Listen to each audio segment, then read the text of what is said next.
The war deeply affected Akira Kurosawa, and this can be seen clearly through his works. I want to look back at some of his earliest works before moving forward to see how his relationship to this conflict affected his films. Sanshiro Sugata, released in 1943, was the first film Akira Kurosawa officially directed, and while it was partially censored, the movie is not a direct propaganda film. No, it would be its sequel, released in 1945, that would become full-fledged propaganda for the Japanese military. These films, however, are period pieces, and take place during the Meiji era, yet the film makes sure to show explicitly what it wants you to think. While the first film really didn't concern itself with foreign interventions, the sequel opens with an American sailor harassing a rickshaw man before getting tossed into the ocean by Sanshiro. The opening was hilarious, and I was already on board for this movie. This, in my own personal opinion. But I think Sanshiro Sugata 2 is better than the first one. It's more entertaining. However, I do understand that a lot of material was cut from the first film, which lends to its somewhat broken pacing and dropped story threads. Regardless, the second one becomes a ride. I was rooting for Sanshiro to take on the American boxer and win. I was getting hyped for the Japanese Empire. The only thing being is that this was released in May 1945, when the war was devastating the Japanese mainland, and it would only be a few months before the complete surrender. But this movie does its job as propaganda. The only note I have is that there seems to be more fighting between the Japanese characters than between the Japanese and the American characters. I wonder if it reflects the anger Japanese citizens could have had with each other as the war situation worsened. Even in this film, the Americans mostly remain a background concept and are not the central conflict of the story. This could be related, of course, just to the time period of the story. Not to mention it goes for a rather cheap plot of having the villain of the first film's brothers appear to take down Sanshiro. I say cheap, but I actually ended up really enjoying it. They even come together in the end, so the film is hopeful and does manage to show unity between the Japanese. Oh, and an extra side note, I love how Sanshiro rather blatantly criticizes boxing for being violent, which is fair, but he's acting like he didn't just kill a guy in the last movie by accident while doing judo. This shows the fragility of propaganda and the innate idea you're supposed to have while watching it, but not consider too deeply, that there are good people and bad people, not good actions and bad actions. Yes, Sanshiro can be involved in multiple battles to the death, but it is honorable. Even though he's a nice guy and in battles of the death he usually spares his opponents, it's still the idea that that is even a regular part of his life, and that he feels compelled to partake in these battles that is still problematic. Now, moving on, when the Americans start punching each other senselessly, it's a big problem. Even if Sanshiro is right, and there is more art and mind in judo than boxing, my point still stands in the context of these movies. So this film, while taking place in the 1800s, exists simultaneously in the year 1945, attempting to lay the ideals that will win the war in the past, to create a never-ending line of continuity to the rivalry between Japan and the United States and Japan's ultimate victory. Yet, this is not how things shake out. Trying to place the ideals of our current life onto the past is a path to failure, a failure to understand the actual happenings of the world. Let's go back just 1 year, to the film The Most Beautiful, the first contemporary Kurosawa film. Released in 1944, it details the life of a group of women working in a factory during an emergency quota period. The first thing I find interesting is the relationship between the men and the women who run the factory. One, Takeshi Shimura plays one of them, and we love to see him. Second, is this film empowering? There's something off-putting about patriarchal society uplifting its women only at the last second when all other options have been burned through. What I mean by that is the women in this film ask that their increased quota be lifted even higher. Not quite as high as the men's, can't completely break the patriarchal code after all, but still they feel they are being underestimated because of their sex. The owners agree and they get straight to work. It's here that one must question the narrative. Women having agency and being strong and capable is amazing, and I don't disagree with the film on that. It's just that they don't have agency actually. They are serving the whims of the Japanese government, essentially continuing to serve the role of housewife but on a national level. fulfilling each task given dutifully and without question. Above them hang signs that read, "Follow the example of the war dead," while they ceaselessly toil away. One character begs her parents that she may stay at the factory rather than be taken home so she may complete her job for the state. Having women's liberation being commandeered to continue the useless war effort getting everyone killed is kind of sad. In this way, this movie doesn't feel like propaganda. Yes, the movie opens with text, "Attack and destroy the enemy," but the rest of the film does not compel me to fight for the Japanese nation. I'd imagine that to its target audience, the film would have worked with some of its visuals and character motivations, but even then, the overall product isn't all that motivating. The film ends with Watanabe, the head of the women at the factory, crying as she continues with her tasks. Her mother had fallen ill and passed away, yet she refuses to go to the funeral so she may keep up the work at the factory. She is explicitly given the option by her bosses to leave. In fact, she is encouraged to, and she still refuses. She is that committed to the state, yet we can see quite visibly that it is tearing her apart.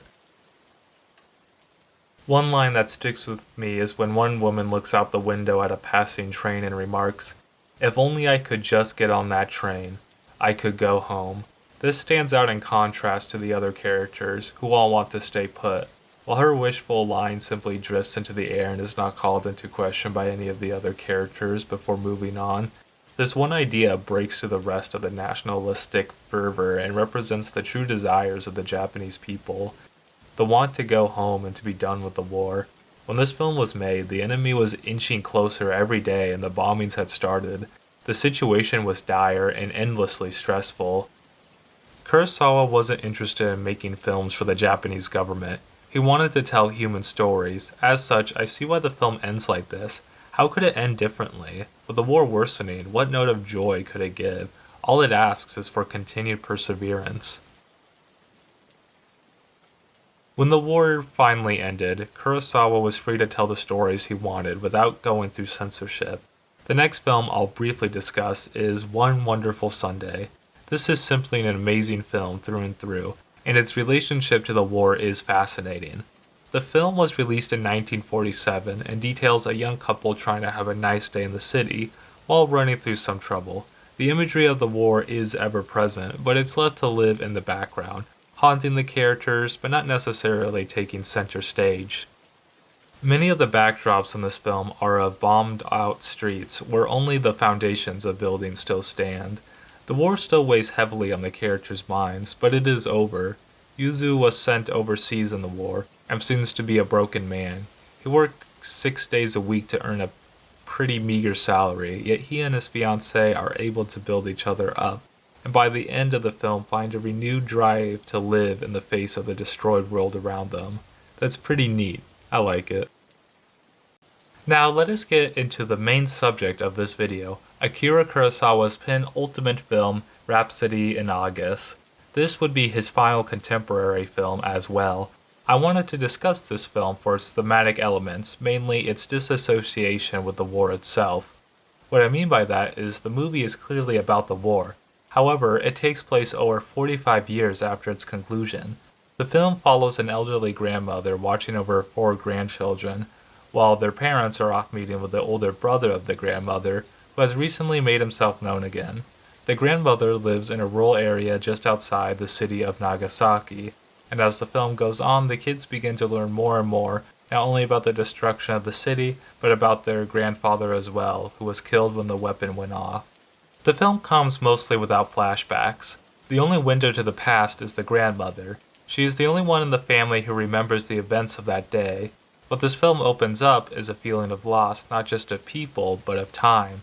The contradiction of this film, that is presented time and time again, is the undeniable tragedy that occurred in Nagasaki, and the modern-day city that stands above it. The grandmother who experienced the war, and her grandchildren who have never known war. In between, of course, are the parents. This is what is so fascinating about this film. The children become more concerned about the war and draw a deeper connection to their grandmother than the parents initially do. To the parents, the war, and more specifically the bombing of Nagasaki, is more of an awkward conversation piece, something to be avoided. whereas the children develop a deep emotional connection to the tragedy after visiting Nagasaki and hearing the grandmother open up about what she witnessed that day. The children can feel the heart of the situation more deeply than their parents. The reason for the parents being so adverse to it is monetary. They don't want to upset their new American relatives who may have new employment opportunities for them. They don't even think about the consequences of keeping this information a secret. This is an interesting mediation on the role of business and money on a society that has just been through war. While the country was built back up, this monetary incentive buried the war in the process, nulling many people to what had happened, allowing them to move on, but missing a crucial piece of their collective upbringing, the undeniable fact that a passive attitude towards war is what allows it to come back. As the grandmother points out when she comments on the justification for the nuclear bomb, she says it was supposed to end war, however it has only just moved war to other places, essentially a direct condemnation to the United States for its continued warfare across the globe.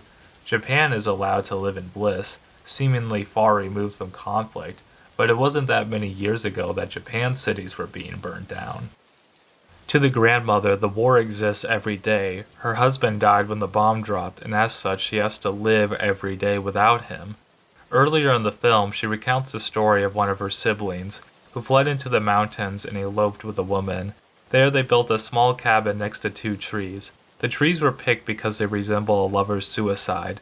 The trees have been struck by lightning and for decades have remained at each other's side, their branches extended towards each other. I believe this further reflects the grandma's loss and perhaps even an envy to those trees that got to die together, while her husband died without her and she had to live on. Hence why the film ends the way it does. After the passing of her last sibling, the grandmother's concept of time warps. She keeps falling back to the day the bomb dropped, while at the same time being aware of what happened afterwards, like the scene where a lightning flash makes the grandmother believe a bomb has exploded and she covers her children with white blankets because she heard that people who wore white survived more than those who didn't. This culminates with the end of the movie where she begins her trek towards Nagasaki to save her husband, believing herself to be back in 1945 while somehow holding on to the information of the bomb and when it will drop. The movie ends there, basically in the middle of a scene. This can feel kind of jarring, but I imagine that is the point. This tragedy is unresolvable, a fact that has to be lived with. This movie is grappling with this question its entire runtime, and I enjoy that Kurosawa doesn't try to step away with any easy answers. Instead, he lets it continue as a process, allowing this tragedy to be real and refusing to sweep it under the rug so it can continue with a comfortable illusion. While this film captures the essence of the war, it captures the everyday as well. The movie does go to darker places, but at the same time it lets us sit with these characters and see them not only recollect about the past, but enjoy their current time together. It's part of the reason why this film is currently standing out to me right now, placing the benignness of everyday life next to one of the most extreme events in the history of the world, making us question this relationship and our place within it.